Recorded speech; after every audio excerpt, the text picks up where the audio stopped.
Charles Manson: A History, Part 110, Part 1, Manson's 12th parole hearing.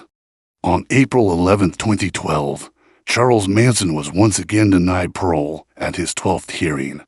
This time, he chose not to attend, continuing a pattern he had followed since March 27, 1997. At that earlier parole hearing, Manson began refusing to show up to any future hearings. The parole board in 1997 raised concerns about his history of controlling behavior and significant mental health challenges, including schizophrenia and a delusional disorder. Due to these factors, Manson was considered never to be released.